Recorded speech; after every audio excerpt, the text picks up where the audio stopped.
Hello everyone, welcome once again in our class after a long time.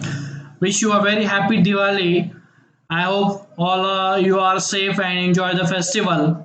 Right now, today we start the next chapter of your syllabus, that is the application of definite integral. This chapter number 5 of the second part. And in the previous class, we complete the fourth chapter, that is the definite integral. Right now, we start the application of definite integral. Actually, in your textbook, there are two applications of definite integral. First one is find the area under the curve, and second is the find the area of the solid resolution. But in from your syllabus, the second application can be removed. That is the area of the volume of the solid resolution. That means here we have to study only one application, that is find the area under the curve.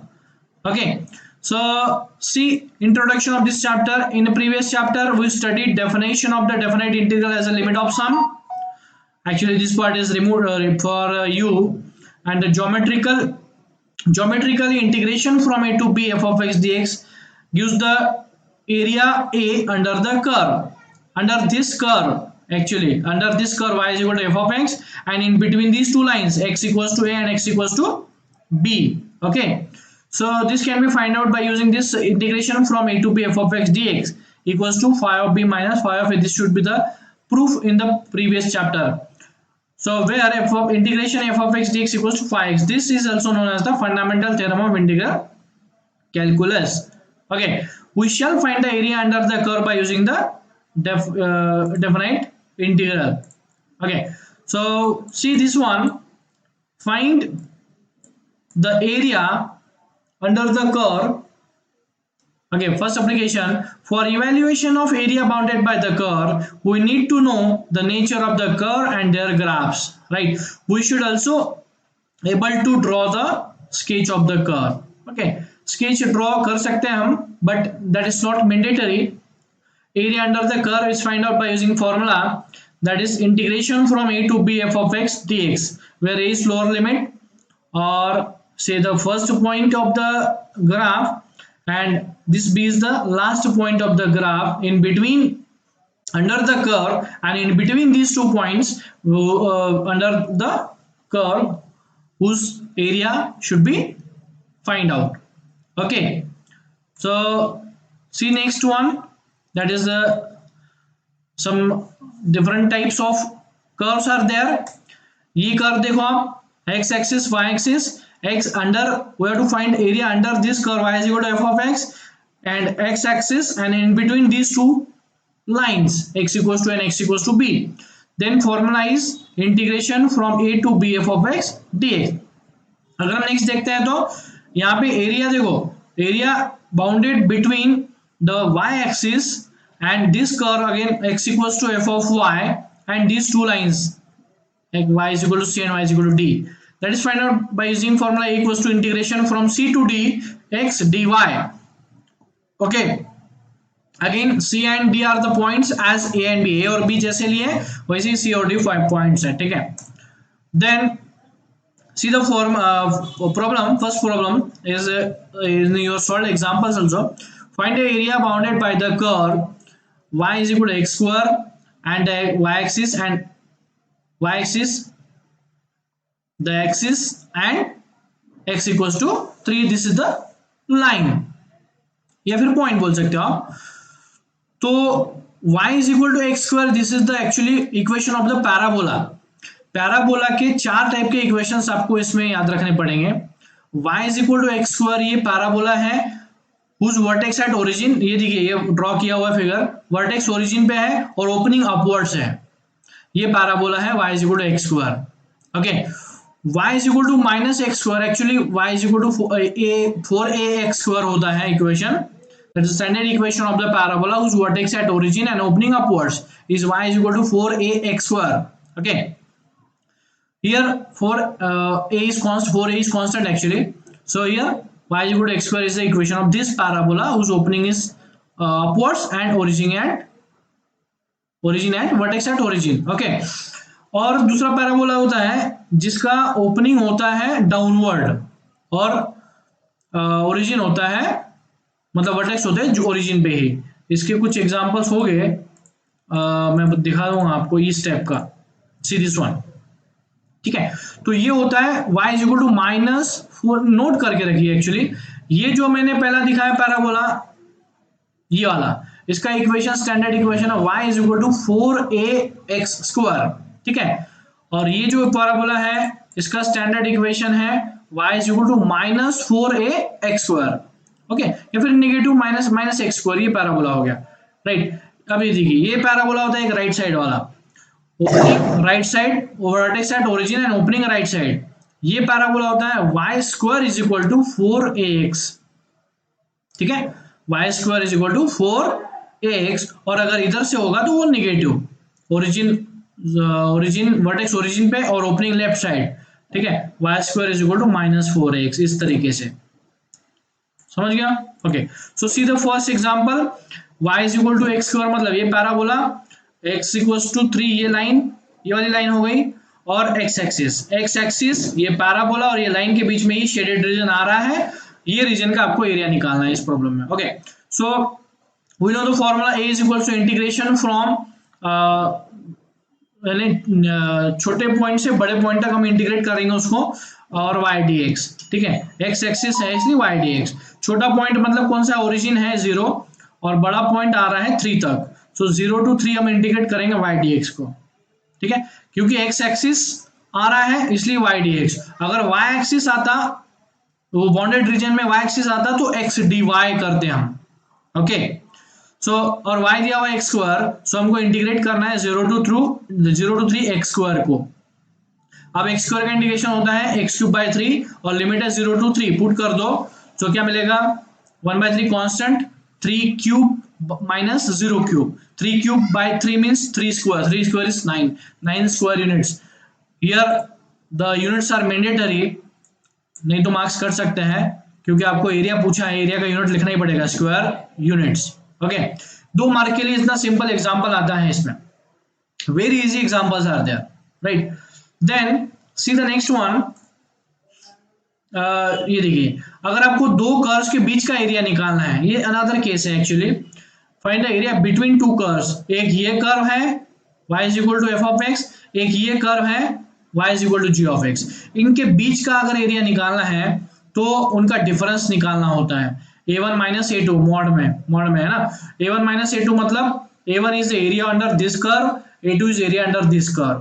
Okay, the difference between these two means a1 is there, a1 is the area bounded by the curve y is equal to f(x), and a2 is the area bounded under the curve y is equal to g(x). ठीक है, इन दोनों के difference मतलब ये जो area है, area between two curves, that is a equals to mod of a1 - a2। Mod of a1 - a2 मतलब आप a2 - a1 भी करोगे, मॉड में है, रिजल्ट सेम आएगा, इसलिए मॉड में लिया हुआ है, because that is actually the difference। Okay, so by using this formula we can find the area under these two curves। Okay, अब a1 निकालने के लिए again integration a to b है ना, ये दो पॉइंट्स दिए हुए हैं, integration a to b f(x) dx और integration a to b g(x) dx। ठीक है, इनका डिफरेंस निकलेगा, मतलब ये जो रीजन शेडेड दिख रहा है वो हम फाइंड कर सकते हैं, right. Now see the example, find the area of the reason bounded by the curves. दो कर्व दिए हुए हैं, y² is equal to 9x और x² is equal to 9y। Okay, अब दोनों पैराबोला है, मैंने बताया आपको दोनों पैराबोला है। ठीक है, एक ओपनिंग अपवर्ड्स और एक ओपनिंग राइट, ये देखिए इस तरीके से, x² इक्वल्स टू 9y, ये this a parabola, vertex at origin opening upwards. Okay, और ये जो है दूसरा y² इक्वल्स टू 9x, ये वर्टेक्स ओरिजिन और ओपनिंग राइट साइड। ओके, तो ये दो पैराबोला के अंडर में जो एरिया आ रहा है वो आपको निकालना है। ओके, तो इन दोनों को पैराबोला को, ये जो शेडेड रीजन दिख रहा है आपको, वही कोइंसाइड रीजन है, and that is the region we have to find area of this region, we have to find out। Okay, so the equations of these curves are given, एक curve हो गया, दूसरा हो गया, है ना, हमने दोनों को स्क्वायर कर दिया, स्क्वायरिंग इक्वेशन 2 को स्क्वायर किया तो x square of square means x to the power 5 और 9 स्क्वायर मींस 81y स्क्वायर, है ना, इसका स्क्वायर कर दिया तो ये मिल गया, right. Then y square is 9x, put कर दिया यहाँ पे, है ना। देन 9 into 81 मीन्स 729, ठीक है। देन x कॉमन ले लिया, ठीक है, दोनों से। So what we get here x cube into x means x to the power 4 और x into 9 cube means 729, okay. तो ये पॉजिटिव टर्म इधर आ गई, उसके बाद हमने x कॉमन ले लिया। अब ये प्रोडक्ट मिल गया है आपको, या तो x 0 है या फिर x cube equals to 9 cube है। x cube equals to 9 cube मतलब x इक्वल्स टू 9, ठीक है। x इक्वल्स टू 0 है या फिर x इक्वल्स टू 9 है। आपको दो वैल्यूज मिल रही है x की दो वैल्यूज मिल रही है, मतलब y की भी दो वैल्यूज होगी, ठीक है। सो फ्रॉम इक्वेशन 2 x अगर 0 है तो y इज इक्वल टू 0। देख लीजिए, x 0 अगर है तो y 0 हो जाएगा, है ना। और x अगर 9 है तो y is equal to also 9, ठीक है। Okay, the points of intersection of the curves, intersection के पॉइंट्स मिल गए आपको। कौन सा, या तो 0 0 है या तो 9 9 है। 0 0 दिख रहा है आपको, ओरिजिन पे कोइंसाइड हो रहा है वो दोनों कर्व्स, और 9 9 मतलब P ऑफ A जिसको बोला है हमने, दैट इज एक्चुअली 9 9, ठीक है। अब आपको इंटीग्रेट करना है, इंटीग्रेट एरिया निकालने के लिए इंटीग्रेट करना पड़ेगा 0 से लेकर 9 तक, ठीक है। सो 0 to 9, ठीक है, y dx, y क्या है, y square is 9x, so y is one root 9x, ठीक है। मतलब और minus, because difference between two curves, ये फॉर्मूला है डिफरेंस बिटवीन टू कर्व्स, ठीक है। So minus integration again 0 to 9 x dy, ठीक है। या फिर दूसरा आप इक्वेशन ले सकते हो, x क्या आ जाएगा यहाँ से, y dx ही लेते हैं हम, x स्क्वायर बाय 9, यहाँ से दूसरे इक्वेशन से y क्या आ जाएगा, x स्क्वायर बाय 9, ठीक है। अब हमने सॉल्व किया, so root 9 is 3, okay, root 9 हो गया 3, और रूट x का integration that is x to the power 3/2, ठीक है, और लिमिट होगा 0 to 9, ओके। रूट x का इंटीग्रेशन निकाला है, see here root 9 means 3 is constant and integration of root x का इंटीग्रेशन निकाला है 2/3 into x to the power 3/2, into limit is 0 to 9, okay। Then 1/9 is constant and integration of x square is x cube by 3, 0 to 9 is limit। अब अगर आप limit put कर दोगे तो आपको ये सिंप्लीफिकेशन है, सिंप्लीफाई करना है आपको, and we got the 27 is the actually area of the shaded region or area under the two curves, okay। Then okay, see the next one now, that is find the area bounded by the curve y is equal to minus x square, x axis and the lines x equals to 1 and x equals to 4, right। So see how we solve, that is let A be the area bounded by the curve y is equal to minus x square, this is the curve, x axis and between the line x equals to 1, this is x equals to 1 and x equals to 4, ठीक है। ये दो lines दी हुई है x equals to 1 और x equals to 4, मतलब ये जो शेडेड रीजन दिख रहा है आपको x equals to 1 से लेके 4 तक और यहाँ तक, इसके अंडर में जो एरिया निकालना है आ रहा है वो निकालना है आपको, okay. So the required area is this. Integration कहां से कहां तक, यहाँ पे आपको कोई पॉइंट निकालने की जरूरत नहीं है, लोअर पॉइंट है 1 और हायर पॉइंट है 4, सो 1 से लेके 4 तक इंटीग्रेट कर देंगे y dx, y दिया हुआ है माइनस एक्स स्क्वायर, ओके। अब ये इंटीग्रेशन का जो रिजल्ट आएगा that should be the required area, right. So minus x square का इंटीग्रेशन क्या आएगा, नेगेटिव साइन कॉमन है, एक्स स्क्वायर का x क्यूब बाय 3 और इंटीग्रेशन लिमिट है 1 to 4। अब ये 1 to 4 लिमिट प्रोवाइड कर दो, upper limit minus lower limit से, तो आपको -21 आ रहा है, ठीक है। But area should be positive because हमने मॉड में किया था वहां पे भी, इसीलिए मॉड यूज किया हुआ है, क्योंकि निगेटिव एरिया नहीं रह सकता कभी भी, तो area is always positive, so therefore 21 square units is the final answer, right. So this is the area under that curve, okay. Now ये और एक एग्जांपल रह सकता है, अगर आपको इस तरीके से एक मतलब ये कर्व है, साइनसोइडल कर्व है, और ये आपको एरिया निकालना है A1 और A2 के अंडर में, तब ये फॉर्मूला यूज करना पड़ता है उसमें कि ये एक कर्व के अंडर का एरिया समझ लो हमने ये A1 बोला है, तो A1 के अंडर में जो एरिया आ रहा है वो मॉड में प्लस सेकेंड कर्व के अंडर में जो एरिया आ रहा है इस तरीके से A1 प्लस A2 एक्चुअली, ठीक है। तो यहाँ पे इस तरीके से निकालना पड़ेगा। अगर ये कब, जब आपको एक कर्व एक्स एक्सिस के नेगेटिव डायरेक्शन में है, एक पॉजिटिव डायरेक्शन में है, उसी केसेस में आपको ये दोनों एरियाज का एडिशन करना पड़ता है, दैट इज इन मॉड, ठीक है। तो इस तरीके से वो। अब देखिए next example, that is find the area bounded by the line y is equal to x and x axis and the lines x equals to -1 and x equals to 4। ये दो लाइन, ये देखिए x equals to -1, right, this is line actually, see here this one x equals to -1 ये line है, और x equals to 4 ये x equals to 4 line है, ये दो लाइंस के बीच में है, ठीक है। और y is equal to x line, ये y is equal to x line जा रही है, this is the positive direction of the x axis, और x एक्सिस ये x एक्सिस, ठीक है। तो इन सब के बीच में जो अंडर में एरिया आ रहा है वो निकालना है आपको। x equals to -1, x equals to 4, y is equal to x axis and x axis, इनके सबके अंडर में, right. Okay, so consider A is the area under the region bounded by the straight line y is equal to x axis x equals to -1 x equals to 4। जो आपको निकालना है वो area हमने A consider कर लिया, ठीक है। So area, required area A1 is equal to what, -1 से 0, पहले ये निकालेंगे, देखो ये -1 से 0 तक के एरिया निकालेंगे, और सेकंड केस में A2 बोलेंगे उसको, वो 0 से लेके 4 तक होगा, ठीक है।